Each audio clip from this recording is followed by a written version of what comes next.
And Maria Eunice, So let's go to Peirce. We will start first by hi everybody. Nice to be back here. I thought that after the first class everybody would disappear, but hopefully that didn't happen. Maybe tomorrow you will disappear, but then I tell you don't disappear tomorrow because that's going to be Marcelo. It's going to be. This is my place. So Marcelo, you want to say something? No, just please go ahead with your. Okay then, so I will go very briefly to a summary of what we have done so far, and then if you have any doubts, Marcel will answer to your doubts. Okay. If you remember, I suggested two main problems that would guide the first part of our lectures. Who remember what are those two problems? Problems guides are my research. What are the two problems? One, what is information? Great. Second one, it's not very well formulated. The first one was very well formulated, so everybody remembers what is information. But the second one, so I have to formulate it better. So the idea, the second one is can different perspectives on information collaborate to the investigation of complex systems problems with focus on big data and artificial intelligence. So what I'm going to do today is using what we have done so far with the notions of information, just have a brief introduction to complex systems. That's what Marcelo is going to develop later on, and then we go on to the Peirce conception of information.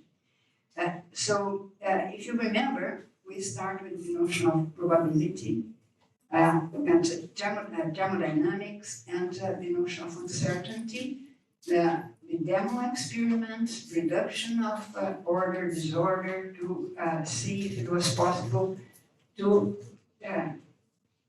deal with the second law of thermodynamics. So the second law of thermodynamics, in simple terms, it tells you that disorganization always increases in the world. And it goes on and on and on till the system disappears in 20 years. Let's say that as we get older and older, I can feel that, we are started the entropy goes on and on till suddenly bye-bye. What this disturbs a lot, many people, and particularly Boltzmann and others, was trying to find a way out of this situation, but so far, still the second law goes on. Even though Maxwell's experiment with the demon was to try to show that using information that would be synonyms of the demon's intelligence would allow the reduction of entropy in that environment. And we claim that, well, okay, even if the demon and the gate had no resistance, no effect on the energy of the system, the fact is that the demon had to memorize the states of each element, and that requires energy. So, second law is back again. And then, nowadays, I think people are trying to use Shannon's information theory to claim that in complex systems, eventually in certain parts of the system, the entropy can diminish in certain parts, but always at the expense of information and the memory of information that takes energy from outside. So even if we diminish in a local way the entropy, it's at expenses of the surrounder. Okay, so but the important point for us with this notion of entropy and information is that in which ways would the local entropy would be reduced The idea is to look at a complex system perspective. If we look at one level, have one level of analysis, maybe in the other level of analysis, entropy will grow, but in a lower level, it would diminish. So then the question is, what is a complex system? And I mentioned yesterday that we have what is called the paradigm of complex systems paradigm. We have at least two perspectives. And as usual, one side, human science, the other side, formal science, hard science. And on the human science, we have a main person who started discussing this was Edgar Morin. And he was alive, he completed 100 years old now. He's been to Brazil several times. He's a fantastic person. And he doesn't like the complex system theory. He claims that, so on the hard science level, we have the complex system theory. That's part of this paradigm, where people want to develop models, and it's an abstract, formal approach to complexity. And so, in general, people are not concerned with the social effects of their modelings. The ethical knowledge is going on, as Marcelo is going to illustrate the case, but they don't claim, they are not really concerned, as for instance, Shannon was not concerned with the meaning of those models. So the complex system theory is related to modeling. And it's essentially a formal activity dealing with data. And on the other hand, we have complex system thought, which is Edgar Morin's, the founder of this, that claims that complexity has to involve many, many layers of activities, but mainly looking at the consequence of what we do in our research. Social consequence, environmental consequence, ethical consequences, and all that. But, so these two people, in general, don't interact very well. And as usual, I'm trying to link the two branches. And so when I go to a conference in one side, they say, oh, where is the data? No data, so no relevance. I go with the other one, bring data. What's it about? What's the ethical, what is the social consequence of this, the political consequence of this model? So, well, we can discuss the political consequence, but that's not the main object of our research. So I try to find what connects these two areas. And so I found these main properties.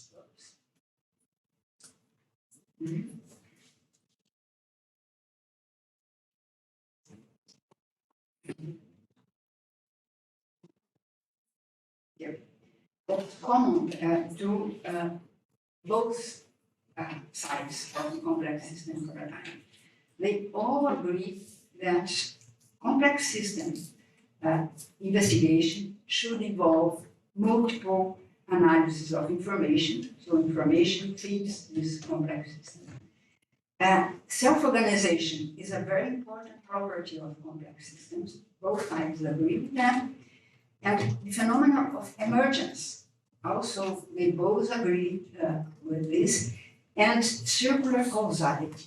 So Morin is happy with that. Everybody else from the complex system theory is happy with that. And there is somebody from Argentina called Zoya who proposed convergence between these two perspectives. And we are very happy interacting, but they are still not well accepted in both communities. So what are these properties? What is multiple scale information? So the idea is that this multiple scale information that is an inherent property of complex systems, both sides agreed. And the idea that you should look at the macro, micro, and meso level phenomena as much as you can. If you could look, for instance, when you are dealing with your models, let's say of an airplane, just observe at the macroscopic level the environmental consequences, possible elements of this research, and at the microscopic level, look at what are the elements at the very bottom level you are doing and the interaction among them. So this picture illustrates, we are here at this room, that's part of the Unicamp University, that's part of Campinas city, that's Brazil, that's the world, blah, blah, blah, blah, blah. And we go on looking for information about that, depending on what we want with our research in an integrated way. So now the second property is self-organization. And what is self-organization? So I had the good luck in my life. Many things happened in my life by chance, I don't know. I met this professor, Michel Lebrun, which is very dear to me, Italy, and everybody else. Many people met Lebrun here, who introduces 30 years ago, 25 or 30 years ago, this concept of self-organization. I had just been back from my PhD in England, and I was dealing with neural networks, but at that time, self-organization was not very clear what was that. And then Michel Lebrun proposed two definitions of self-organization. We have published a book in English and in Portuguese. It's here, probably if you wanted to, right? The self-organization, first of all, is a process. It's a process involving a set of spontaneous relations. This is spontaneous, a little bit of hand-wave, as you would say, but it's a relation that has no conditioned antecedents necessarily at one level of analysis. And by interacting, ideally by chance in a sense that is the crossing line of meeting with no historical dependence. So with these interactions, it may happen, and many times it doesn't happen, that a connection is established, a relation of dependence is established, and it may grow on. Let's take an example that eventually we arrived here, I don't know any of you, and you don't know me, and we meet spontaneously, and it may be that I go away, you go away, and nobody said, okay, we disappeared in the planet. But it may happen that eventually somebody sticks, and we have a relation of communication that allows us to grow on and to develop some kind of interaction in a systemic way. In this way, Lebrun says we would have secondary self-organization.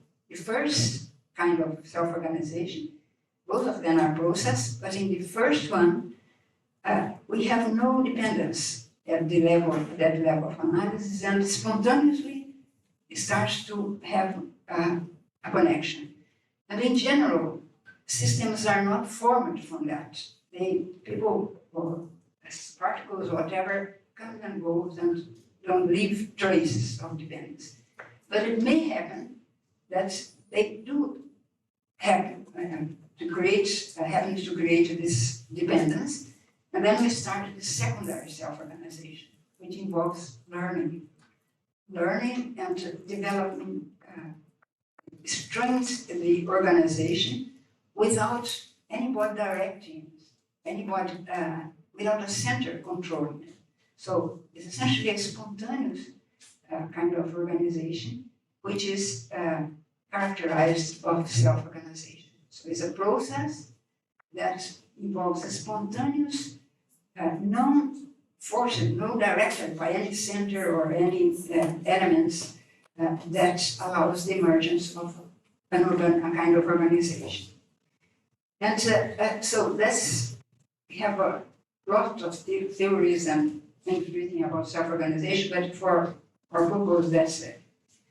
And so the phenomenon of emergence. So from self-organization, we cannot predict exactly what is going to happen, but when it's involved many elements, we here have the example of fish. Maybe by chance, and then at the macroscopic level, we have here a different type of organization.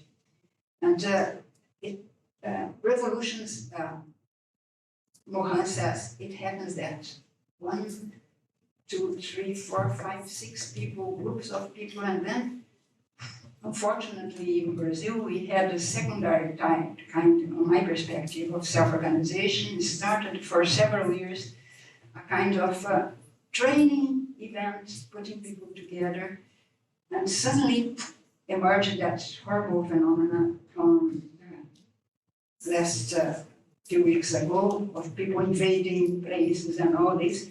They say that when there is secondary self-organization, it is very difficult to control the process. And of course, we had leaders here and here. People say there is no self-organization there, neither primary nor secondary in this event, because there are commands.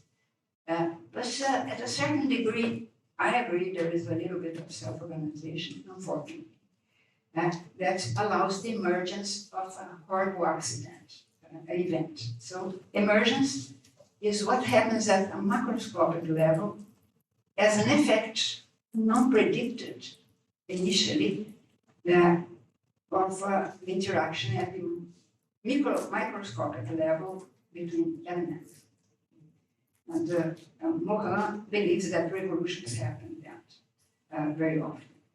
And the last aspect is about circular causation, which is important, considered as part of this complex system paradigm. So once the interaction happens at the microscopic level, after a while, if it repeats and repeats and repeats the connection between the strength, there is the emergence at the macroscopic level of a kind of order parameters.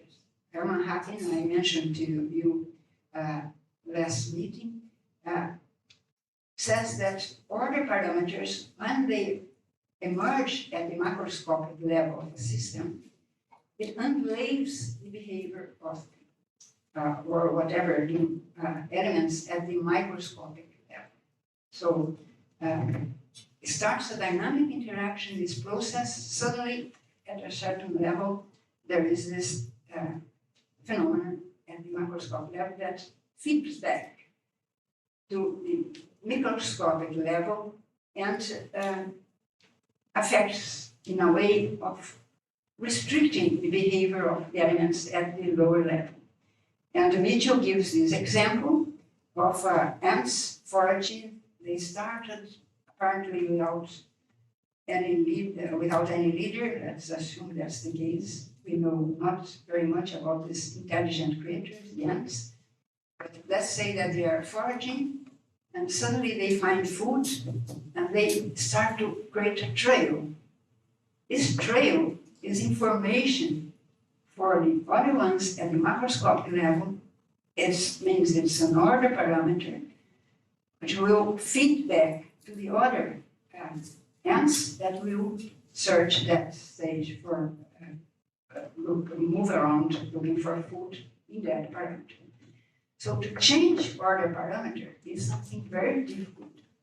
It may happen depending on the situation, on the environment. For instance, politically, we are trying to change this polarity, that's politically speaking, because in Brazil that's very bad for the country. But there are order parameters there that affects people. People start to sing the national hymn to tires to will tires to, it's completely mad. You can see that they are hypnotized by these order parameters. How to break this? It has to happen by chance or, well, Mohan would tell us that that is through conscious interactions about the way we are manipulated by political events and all that. But just to summarize that, because I wanted to go on to Peirce notion of information to see how, on my view, Peirce notion of information can help us to understand the complex system. So just to summarize them, these complex systems, be on Mohan's side or in the Jeff, that is one of the father of this theory of complex system, they are present, they can be found in nature.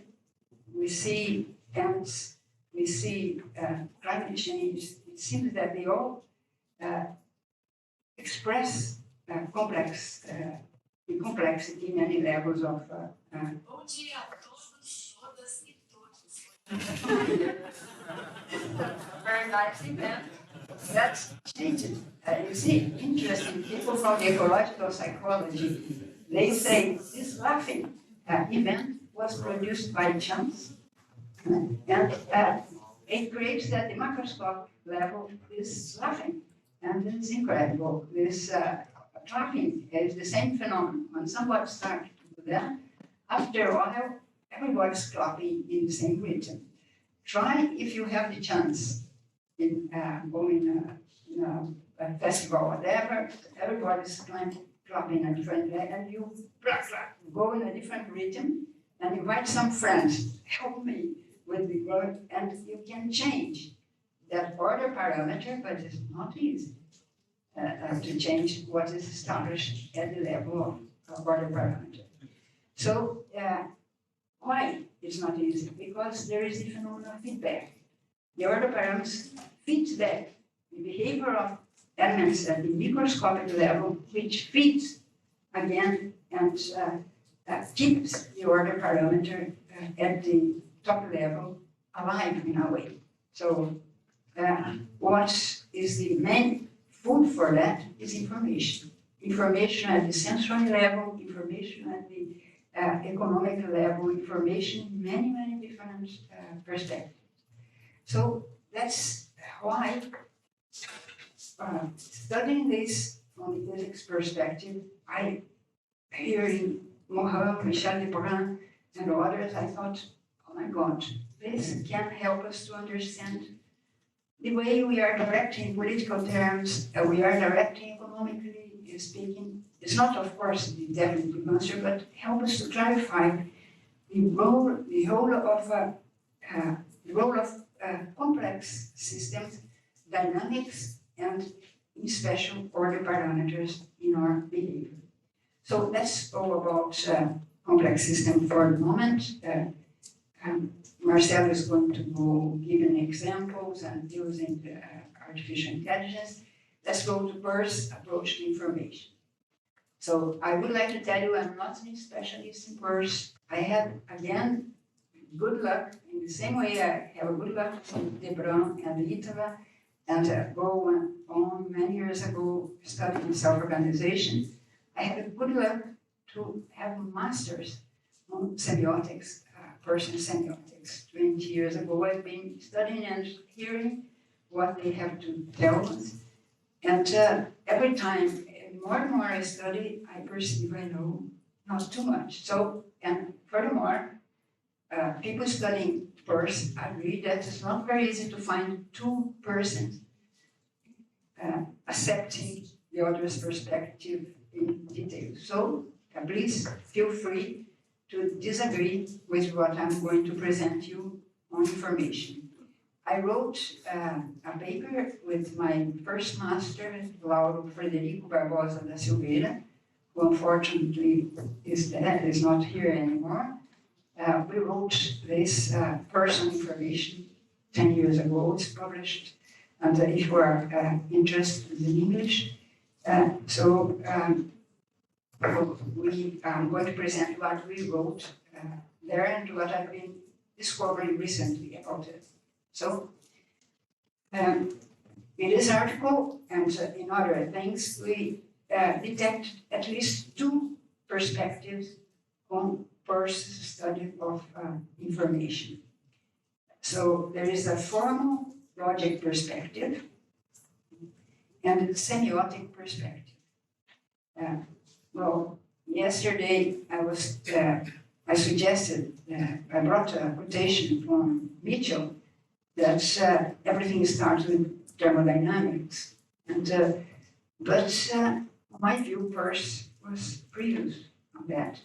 He was publishing already, or writing intensively in 1865, he was fanatically studying information.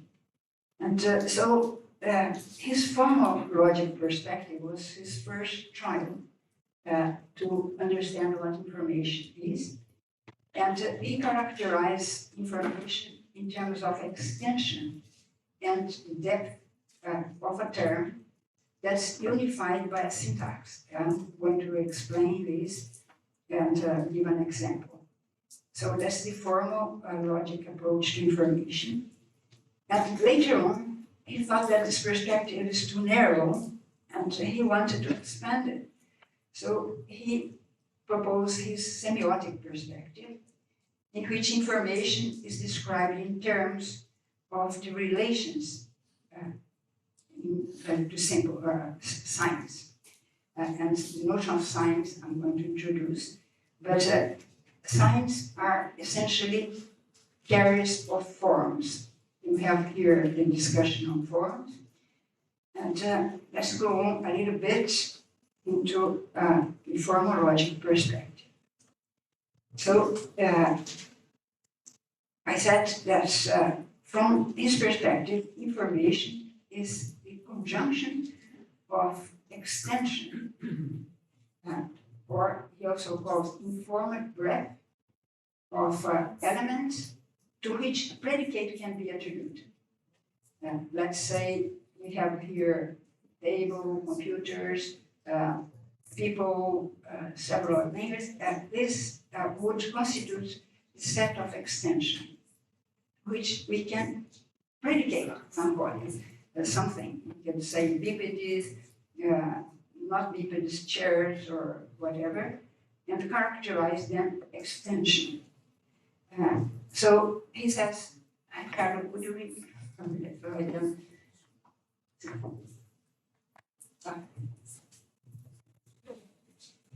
By the informed breadth.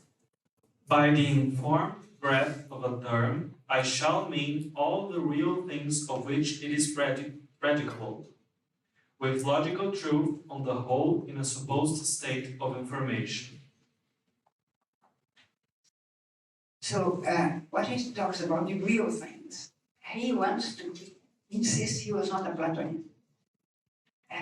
For real things we are going to see in a few minutes is that which belongs to the domain of secondness, that brings resistance to us. So it's real that this table is here, and if I want to deny it and go over this, it's going to react to my... So he says he was fighting at that time with nominalists, people who would claim that, well, let's operate only with names. He was saying that the informed breadth or extension of this term, it means all the real things. So the properties of real things that is over there. And by the informed depth of a term, it says all the real characters in contradistinctions to mere names, so he's sending the message to nominalists, which can be predicted with logical truth, on the whole, in a supposed state of information. So I think you went to the notion of state. Peirce was a logician as well. I don't have the conditions to go on in this. We discussed for a long time the notion of state, what information, and what I can claim from that is that it's a disjunctive set of elements that can grow with sign. But so far, he's operating at the propositional level. And why it has to be true? Because the proposition are that which can have a true value, and so information at this level cannot be false. So just to give an example, we have on one hand the extension, just all the elements which a predicate can be attributed. I say a man, chicken, robots, whatever. And on the other hand, we have the depth. The predicates are attributed to them. So it's human, biped, I put a biped with biped, rational, and other, all the predicates, if we choose one element of the set of extension.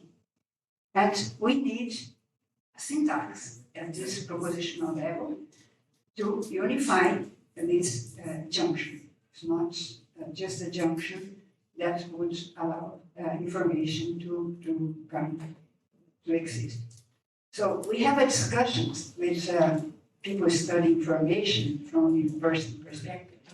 So from this propositional perspective, formal logic proposition of information, if it's possible to have false information. And most of us agree that no, because we need to have the real elements in extension and the predicate that really attributes to them. And if the syntax is clear, sufficiently clear, information cannot be false.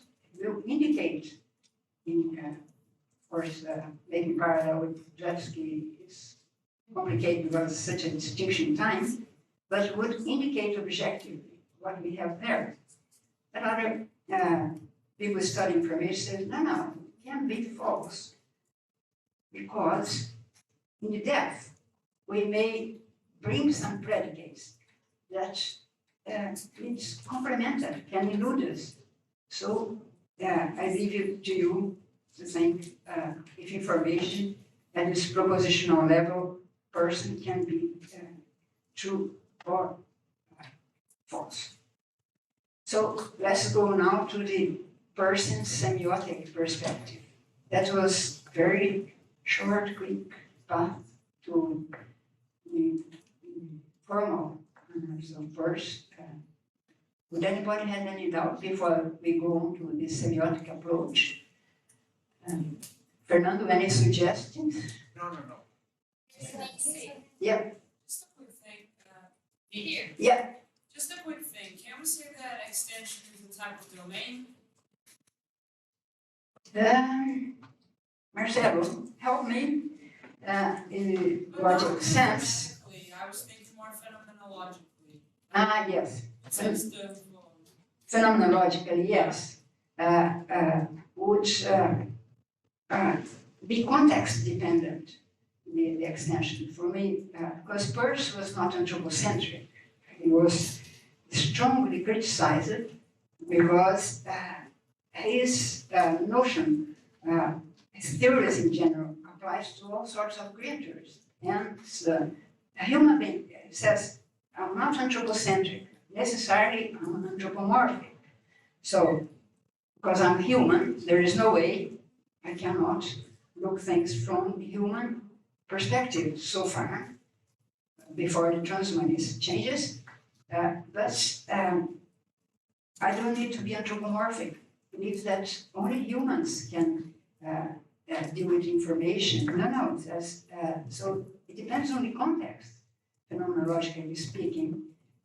What is an element of this extension to one may not be to another one. So, yes, from the logic perspective, I don't know if Marcelo has anything to add. I need Lauro here and Ivo also and Itala to say. If you want to proceed to mathematics. Not necessarily, I was thinking about the definition of natural attitude. In Portuguese, at least, you can say that it's the domain of the natural objects, for example. Yeah. He uses domain a lot, so I was thinking, could we use the same term? Yeah, what is available in your context, Okay. where you are working on, and this is at a logical level. That's logical level. I have no competence to go on. Okay. Do you want to add anything? Okay, so we go on now to semiotics. After a while, spending more than 20 years studying information at this formal logic term, Peirce got to the conclusion that he had to expand his universe to encompass information in a broader sense. So he describes information in terms of relations to signs. And what are signs? We are going to illustrate that. But initially he says signs are vehicles for the transmissions of forms. We have here the discussion of forms. And what is a form of Peirce? A form is characterized in terms of conditional proposition. If something is the case, the other will follow. So it goes on in the notion of form. Could you please? This is a interpretation. The being of a form consists in the truth of a conditional proposition. Under given circumstances, something would be true. The form is in the object, and tentatively we may say, meaning that the conditional relation which constitutes the form is literally true of the object. Forms can be communicated or carried by signs. So people spend hours discussing this statement. I ask you just to take that more or less the form is in the object. Object may not be just a physical object, can be a theorem or whatever, but it involves a conditional relation. So that it says it belongs to the object, or it is true of that object. And more, it can be transmitted through signs. So let's go to signs. What is a sign for Peirce? At that time, other people were studying signs as well. A sign is a cognizable that, on the one hand, is so determined, i.e., specialized, by something other than itself, called its object, while, on the other hand, it so determines some actual or potential mind, the determination whereof I term the interpretant created by the sign. So again, this is a very complex statement. Mind, Peirce says, doesn't belong just to us. Thoughts in particular, we don't have thoughts. In the same way that we don't have movement, when we are running, moving around, thoughts, we are in state of thought. So thoughts belongs to nature. This is, when first I heard that, I was coming from physics, and that 30 years ago, I heard Professor Laura and other people say, thoughts don't belong to us. We are these thoughts. Oh my God, it's pure madness. What does that mean? But thoughts don't, my thought, it's my thought. What do you mean that we are in a state of thought? But Peirce is not concerned with the psychological level. He's talking about the formal level. And the interpretant is not necessarily an interpreter. An interpreter is a particular instantiation of an interpretant. Interpretant, a form, over there in the world. And so, how can we conceive this sign? So, signs have an object that produce in a mind, that's not our mind, it's not a psychological mind, that's in the universe, an interpretant. that eventually can be instantiated in an interpreter like us, like an ant, like a rat, like a robot maybe, I don't know. Peirce was not a mechanicist, but I don't know what he would say nowadays about these machines that learn. But it says all the universe is perfused with science if it's not composed exclusively with science. Yes? Sorry, just to confirm, what's written at the top was Science. I didn't see that. Sorry, it was. So at the very top we have science, and science have its object, and the objects produce in mind an interpretant that it could eventually be an interpreter. It may not be, it stays just in the universe, like an informational state that's not actualized. so Yes.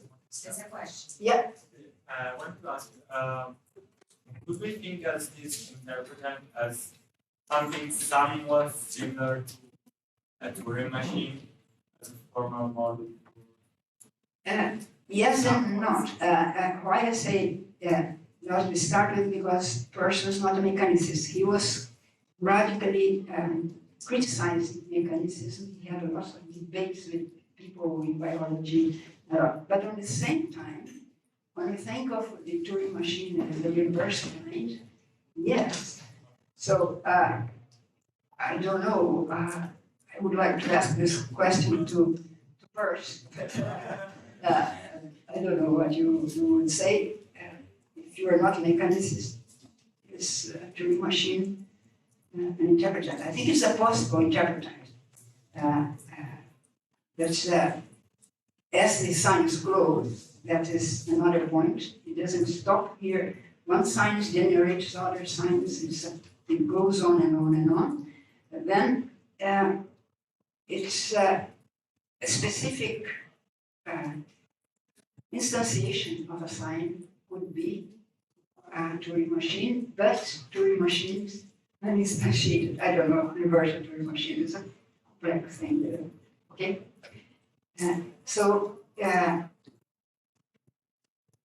to understand a little bit more about science, it's important to get the notion of three categories that Peirce talks about: firstness, secondness, and thirdness. I know that this is too much. It took me several patient years to go on and on and on that to understand this. But the category of firstness is that which is related to potentiality. It is what has no form yet, but it can give place to form into the initial. I love the Taoism philosophy, ancient Chinese philosophy. I always clicks the Tao, notion of the Tao that has no forms, but is pure potentiality from where everything would come out. So that's firstness. And he says this symbol, that the design that exemplifies this, he calls icon. So icons belong to the level of generality, disposition, potentiality, essentially potentiality, no form there.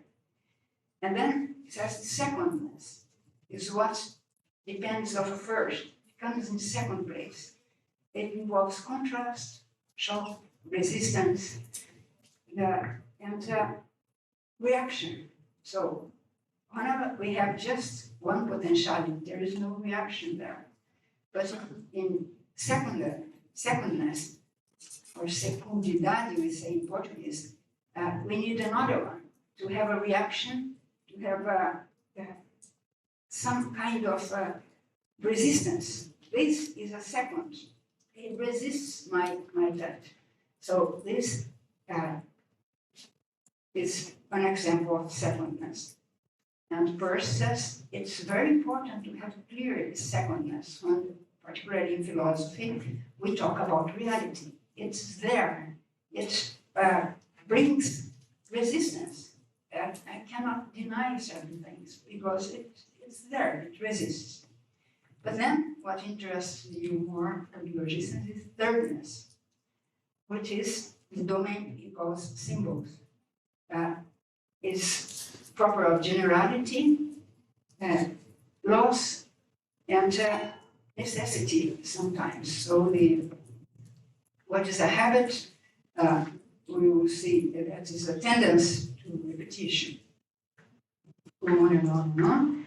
And generally, it creates a certain web that can be general, sufficient to allow us at the level of secondness to move around and stay standing in a soft or hard floor. So with these three categories, firstness, secondness, and thirdness, he tries to give the stuff to his information theory now on the semiotic level. Am I going unclear or too Fernando, help me if it's necessary? Oh, it's very nice.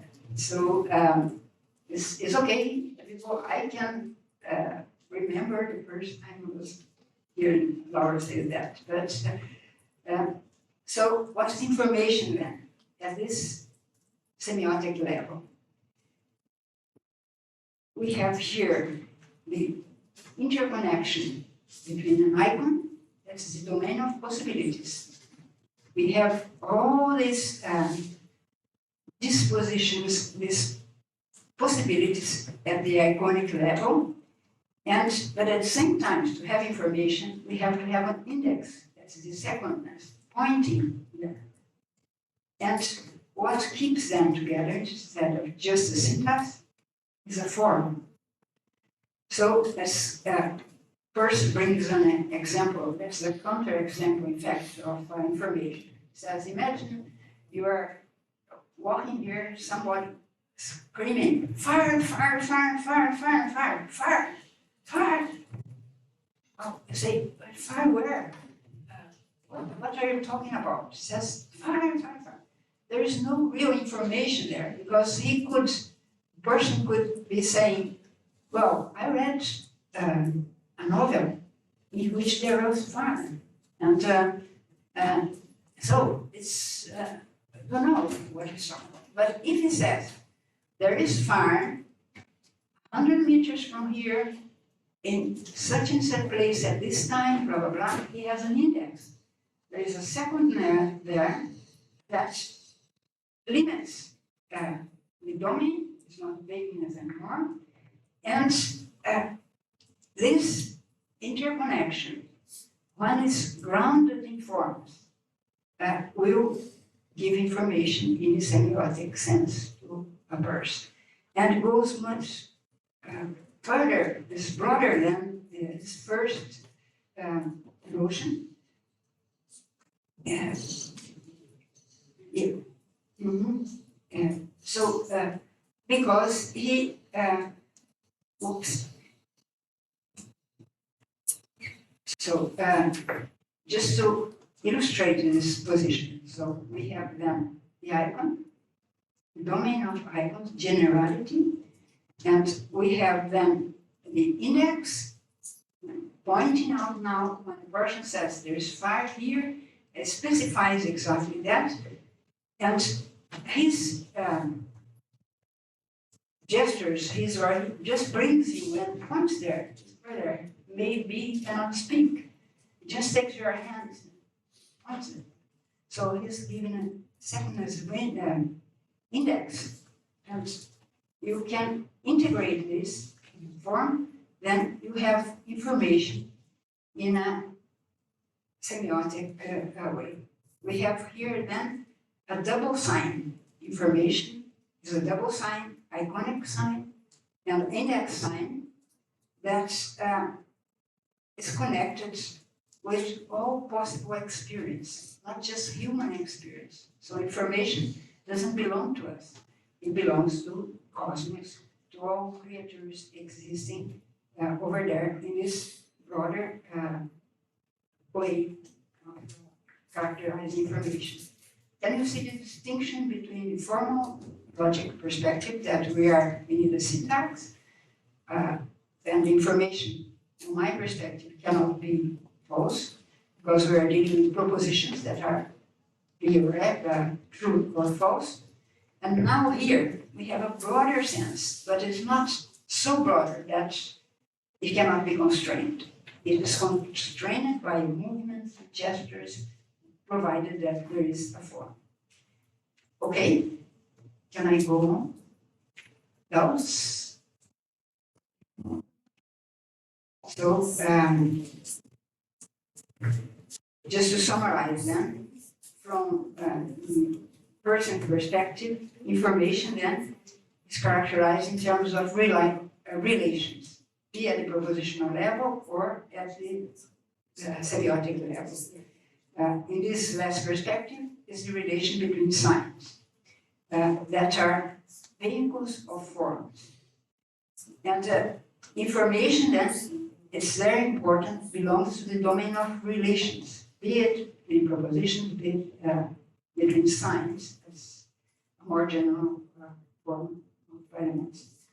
And so, as such, information cannot be reduced to material things. It's at this level, second level, systemic level, and Peirce had read this systemic notion, even though, as far as I know, it doesn't go on in these systems, but it's implicit there, in my view. And so it can be instantiated in symbols when we have certain conventions, but doesn't belong to the human place. So signs might be expressed to feelings, to gestures, whatever you want, but it's not restricted to the domain of language specifically. So, next step, what's the relevance of this? Because we want to go on to the logic, to a kind of logic of ethics behind the big data. So, I thought that one way of approaching that was the relation between Peirce's semiotic concept of information and the notion of abductive reasoning. Mariana Witt presented yesterday very, very well this notion of abductive reasoning. And from what matters to us is the idea that this kind of reasoning, called abductive reasoning, most of you know, are familiar with that, that it starts with habits. What are habits? Habits are tendencies to repetition in Peirce's standards. And habits doesn't belong only to us. Nature has habits. Seasons, spring, winter, is habits. Expression of tendency to repetition. Yes? Yeah, so just to Yes, please. in the case of the column of smoke, is there information there? Sorry, I couldn't grasp. Could you say a little bit louder? In the case of the column of smoke, Mm-hmm. is there information there? And if it is it like a property or a contain or whatever in the column of smoke and the relation of the column of smoke to Yeah, you saw in that picture I showed you here that when we have smoke there, the spring of smoke, we have there an index.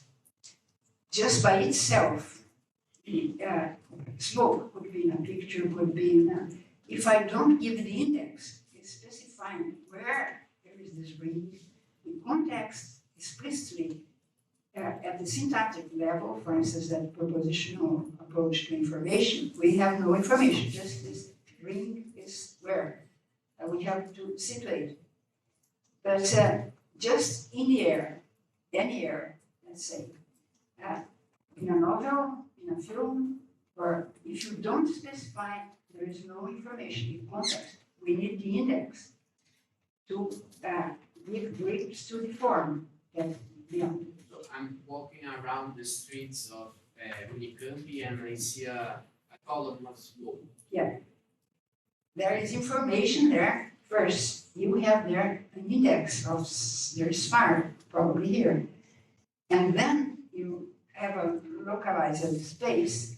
You come and say to the security there, look, probably starting some problem there with fire. There is information, you are transmitting information.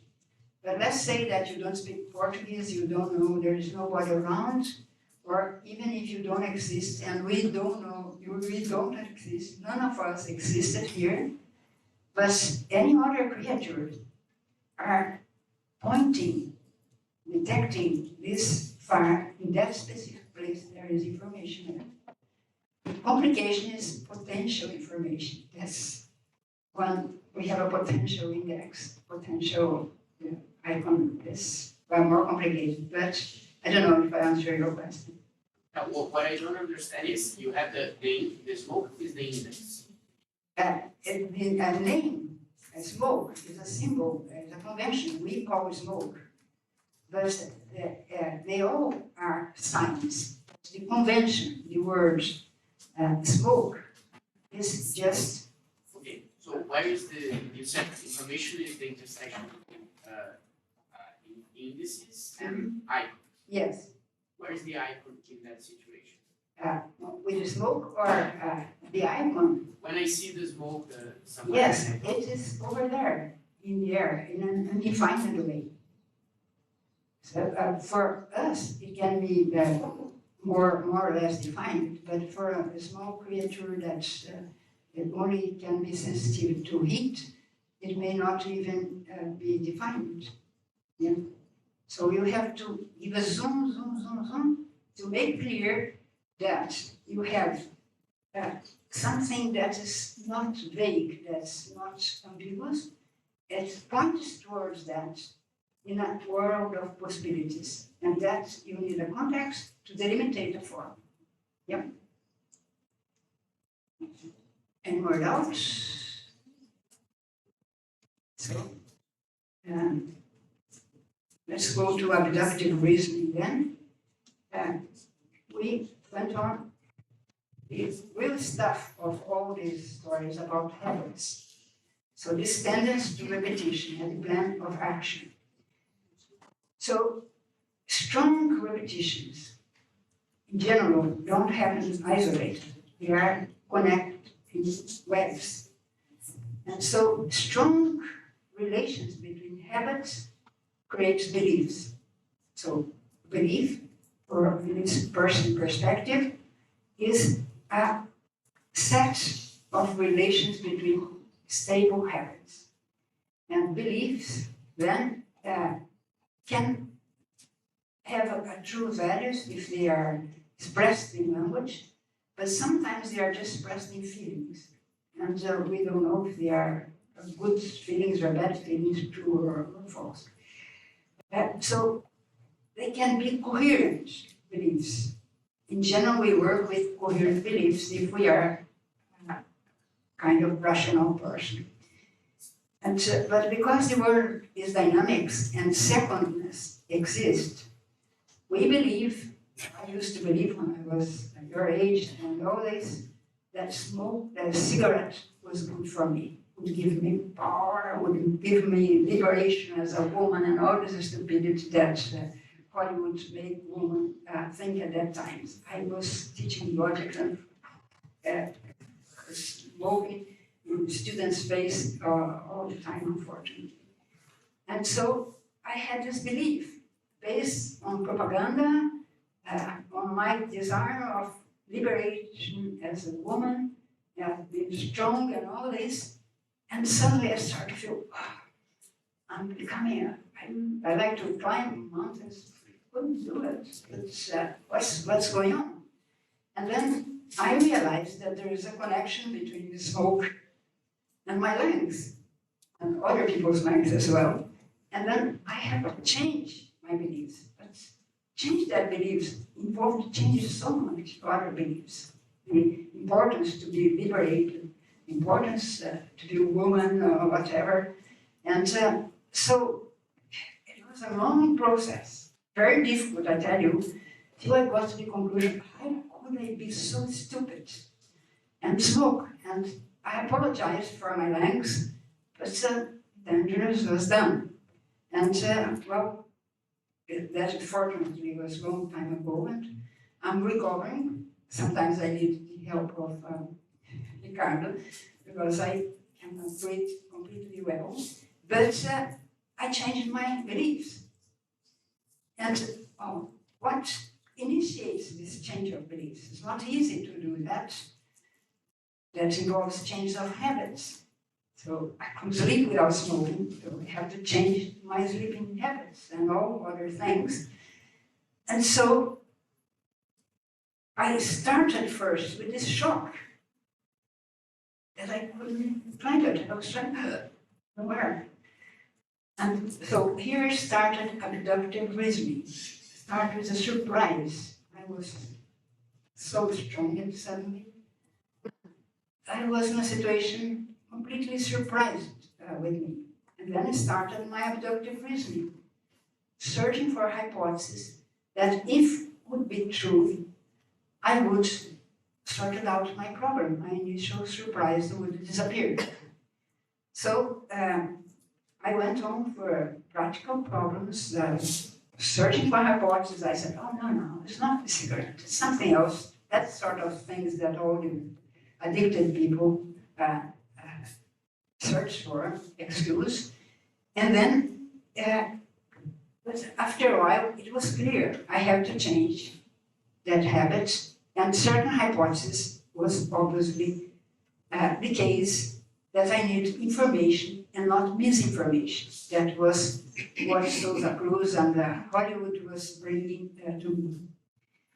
So to come back to the logical analysis of information, abductive reasoning is here characterized as a rational procedure that leads to the growth of information from the increase of the depth of a concept, and so that faced with these anomalies, all starts with an anomalous fact, I start to create hypotheses. Hypotheses are elaborated considering that Hypotheses are elaborated, considering that, should this fact be the occurrence of a determined class of phenomena, it could be possible to attribute to it the predicates characterizing that class of phenomena. Such an attribution would render intelligible the initially unexplained fact, hence dissipating the feeling of surprise that initiated the abduction. concludes soon. So after I checked this hypothesis, I stopped smoking for a while, and I started to be able to breathe in better. So I insisted in this checking the hypothesis, but the surprise disappeared. So I understood that I would not be able to climb the mountains unless I changed my sort of habits. So the surprise disappears with this set of hypotheses. Is surprise necessary for abduction? Yes, you have to start with an anomaly. It depends if you are a Buddhist. You cannot be terribly surprised. Say, like Kafka's father came in to say, Father, I saw an eclipse. And then the father said, oh, only now, my son. You realize that. It depends on which stage you are. But if you are alive, I think it's always possible to be surprised. Well, I feel every time surprised with some kind of stupidity or some sort of, how can people in certain circumstances, myself, be so stupid or surprised? So that's always possible to be surprised, and with the surprise, you have to have an anomaly that shakes your set of beliefs, shakes habits. And remembering that Peirce is not anthropocentric, it's not only us who can have abductive reason, and then can have that. I I think ants are extremely intelligent. People put poison and damage the soil or cells, and they are shocked. They go on and look for hypotheses, and they get the poison, as I saw it, brings to the nest, and they kick it out because they have already a solution for their abductive reason. That's not good for us. And the surprise disappeared. But then, because life is dynamic, we will always have new and new surprise. So just in this surprise, then, we need a logical surprise. And that's you anticipate, Marcelo. We haven't talked about this, but Mariana Witt presented yesterday. So the structure does. We have a surprising fact, see, is observed or experienced, whatever. And the idea is that if A, the hypothesis A, were true, then C could be a matter of course. It would be obviously, of course, this is not good for me. And hence there is reason to believe or to suspect that A is true. Yes? Yeah, I see the definition that you gave about abductive reasoning, and I was wondering how is it related to diffusible reasoning? Because to me it looks like very close concept of diffusible reasoning. Maybe you should speak a little bit louder because I saw your definition about abductive reasoning. the previous one. Yeah, and when we're talking about something surprising, abnormal, and I was reminded of the things that we were studying last week and today about diffusible reasoning, of having things that are contradictory, and then you just eliminate some of those contradictions, like formal system. How is it related? Well, I think that would be a special case of surprise.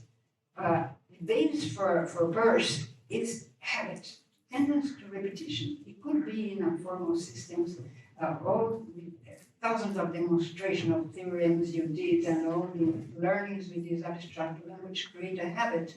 And then when you have a kind of contradiction there or whatever, start search for a hypothesis that, if it would be true, would eliminate that kind of surprise. And the idea is that is surprise a psychological event?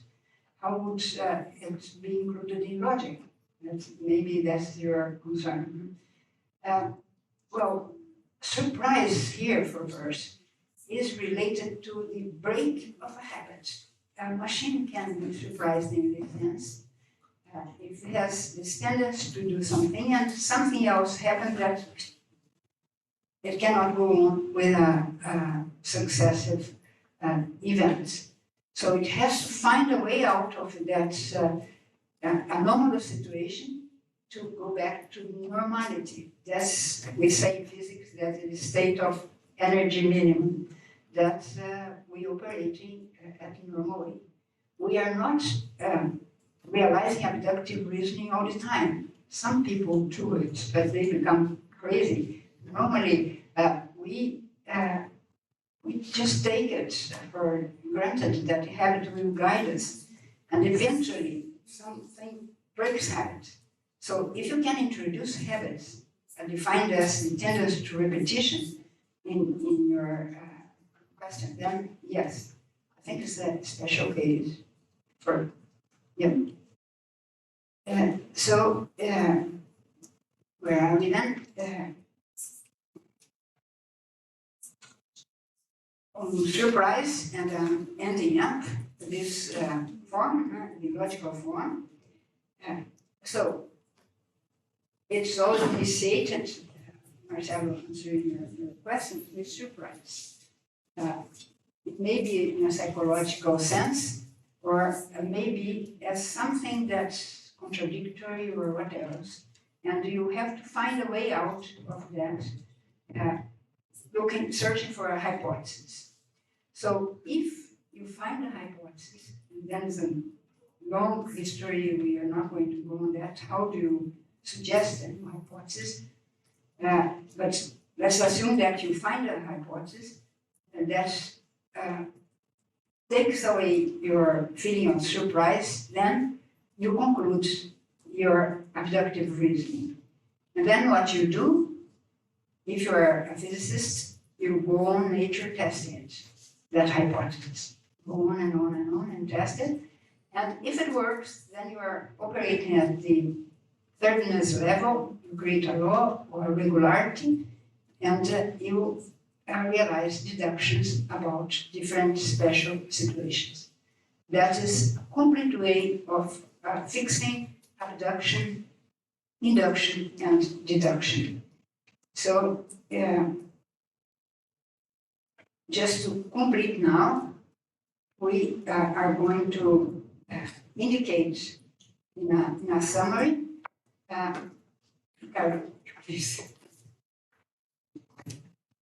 Peirce argues that A could not be abductively conjectured until its entire contents is already present in the premise.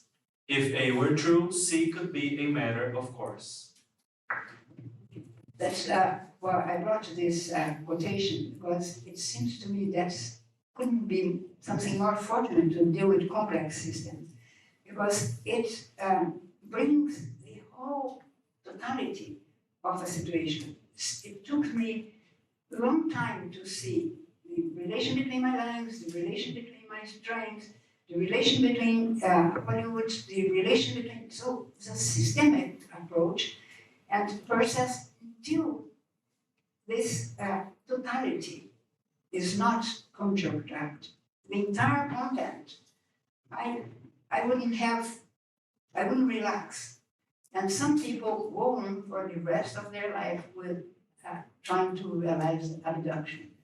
I am one of them, trying to understand the meaning of life, and I brought out several hypotheses, and none of them is satisfying so far.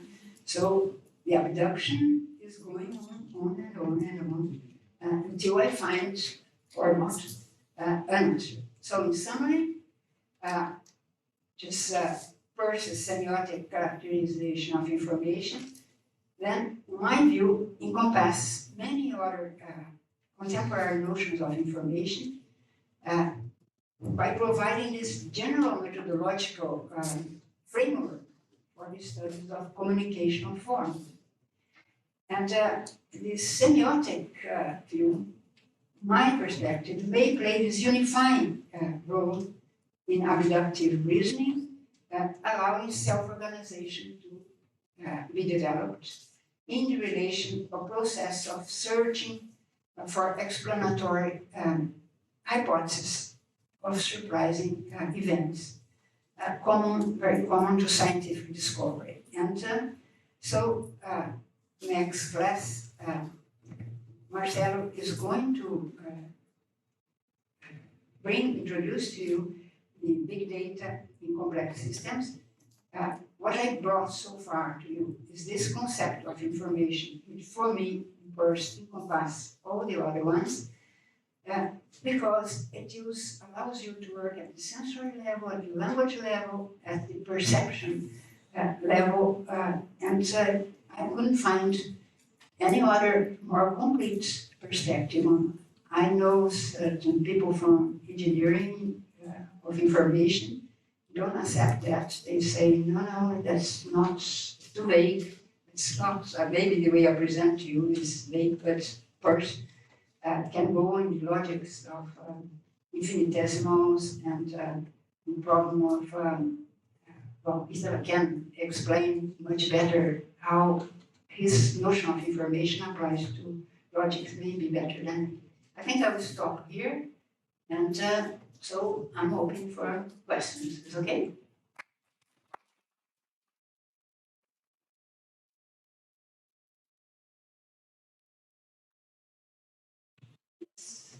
Yes, sir. Small comment to round out your beautiful presentation. I think that perhaps the central concept in Peirce is continuity. For him, continuity was fundamental, not just in our thinking, but in the world. So this explains why the interpretant cannot be a universal Turing machine or a Turing machine. It must be something much wider, which is at the level of the cosmos. And his main example was protoplasm. For him, protoplasm was like the perfect interpreter in which you don't have any kind of anthropocentric thing, and it's beyond our information and something cosmic. In that sense, I think that continuity explains why the interpreters must go well beyond us. The other thing is that there is a beautiful PhD thesis on information versus information by Ignacio Redondo, who is a Spanish scholar of the group of Jaime Nubiola in Spain, probably one of the most important centers in the world in the study of Peirce. Ignacio Redondo did a beautiful thesis on information Peirce, going through all the texts in a chronological order. I recommend that a lot. And finally, since continuity is like the important concept, the breaking of continuity should be fundamental. And that explains very well what you were saying, that you need surprise. You need to break not only our belief, but surprise, surprise in the world. That means a break of continuity. And the logic of breaking continuity will be the logic of exclusion. He did a beautiful construction, which are the existential graphs, in which they are explained very well. Those breakings of abductions are very well explained there. So thank you very much for your presentation. I just wanted to say that continuity rounds up all these things together. Yeah, I agree. Thank you for your collaboration. And I was going to remember that Italy supervised a PhD dissertation also on information. And he had this question: how information comes to matter?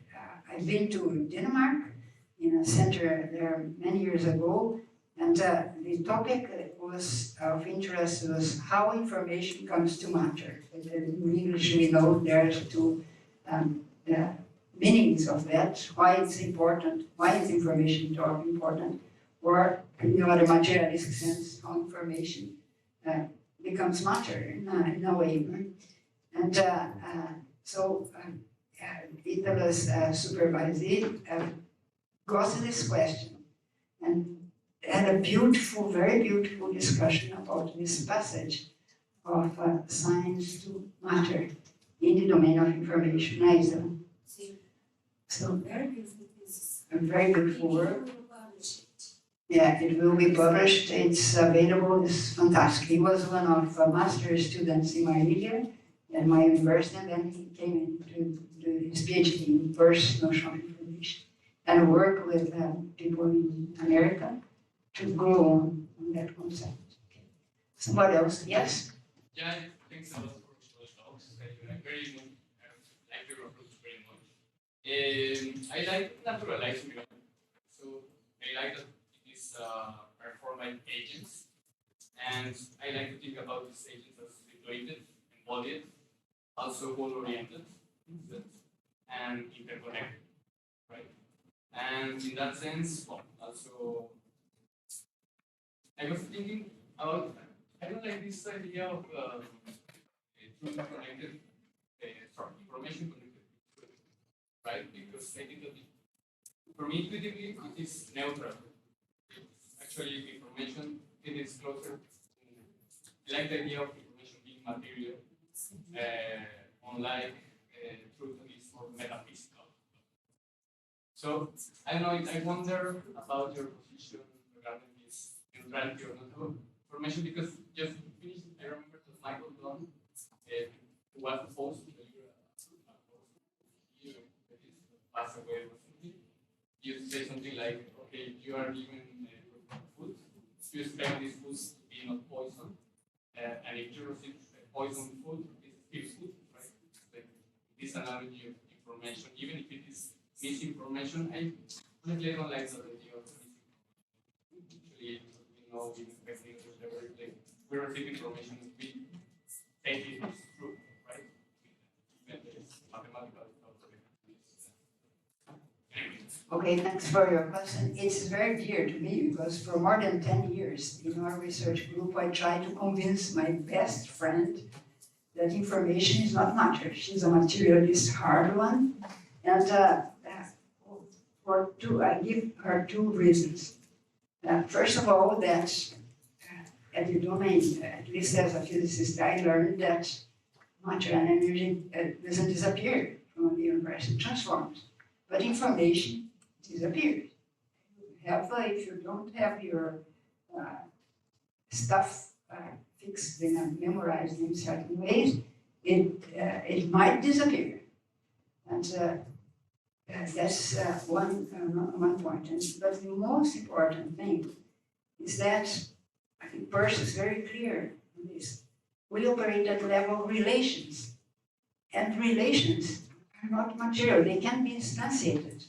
The difficulty that we need in the case of studies of information, we need experience with material things. That's why secondness is there. So we have to think about the material interactions of elements, but information at this level would be a special case. We can have just potential information that has no grip in material at the moment. May have in the future. For instance, Galileo has some drawings of aeroplanes, but at his time there was no airplanes. So it would happen that we would never had an aeroplane actualized. There is information there in the sense that was a clear index in a context that physicists would understand. So we would have potential information that it didn't materialize. So the materialized information is instantiated in pen drives, in papers, whatever. It cannot be confused with this information. Otherwise, I like Ryle's examples given yesterday, that we would be in the position of the students who asked, where is the university? And I myself made this. I went to Japan. They told me that I would meet, that university had 2,500 students. So I imagine a huge university, the way we are.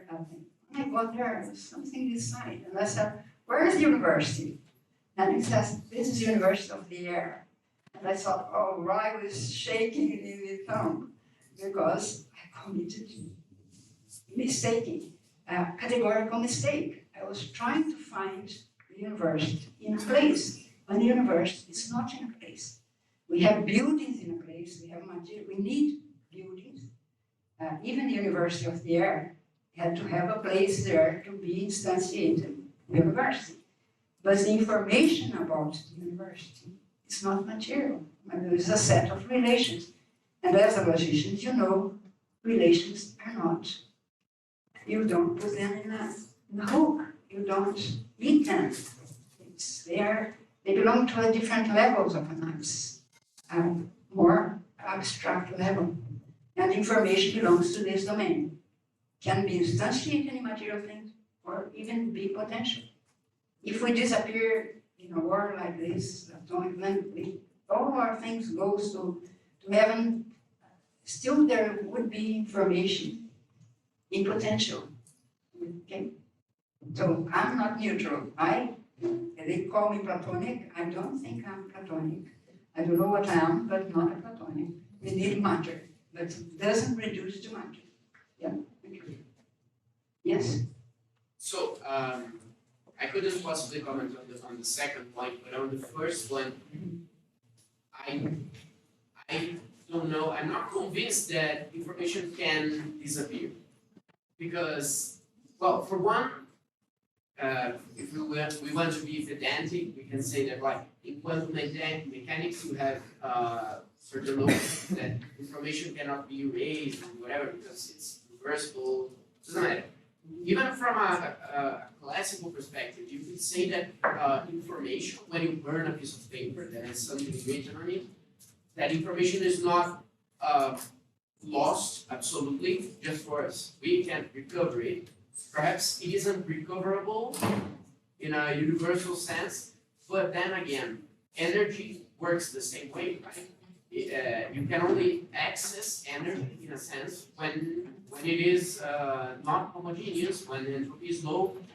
When you use up useful energy, it doesn't disappear, but it becomes inaccessible. So I can't see why information wouldn't work the same way. Yeah, okay. At the first experience, that really convinced me that information can disappear. I was finishing up my PhD. At that time, we didn't have access to computers. We have a very stressed friend who was finishing up his PhD dissertation. He was so stressed. He didn't have anything. He just invited somebody, he made a bonfire, and he got page by page of his thesis, and he burned everything. He says, I don't want to know about this topic anymore. I forgot it. And first of all, I noticed that he was mad. And so he would not be able to recover what he had written there. Because if he was completely useless, say, oh, calm down, let's ask your supervisor to give more time, let's recover this. No, he was mad. His brain, his mind, his body was gone. And the information, that information disappeared literally. And I don't know what could we do to recover that. It was not possible. It's gone. But how is that not analogous to how energy disappears when entropy increases? Because you would always have an instrument to go to a further level of complexity that would detect the existence of that energy. But I couldn't go to any level of information to detect what my friend has done. I don't know, the air currents, the position and velocity of the ash particles, I don't know. I mean. Yeah, Minsky once said that give 3,000 years and the monkeys would put them all one together. But that's a thought experiment that didn't convince me. Was not media. I have written that Wiener said that information disappeared, and I just had that experience that initiated this abductive reasoning to justify my belief. But I have a fallibilist posture. I may be wrong. If you convince me, I will be grateful. Yep.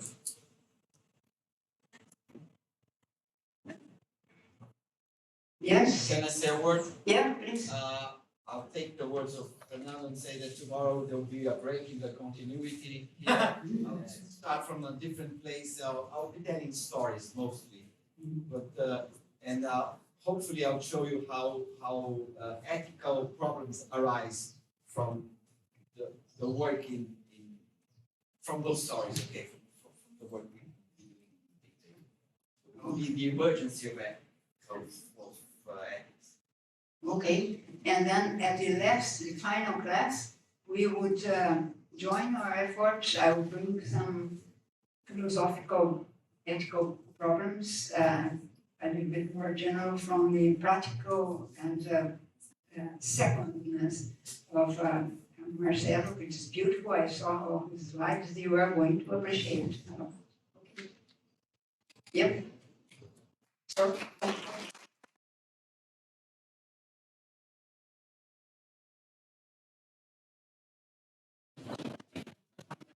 But I like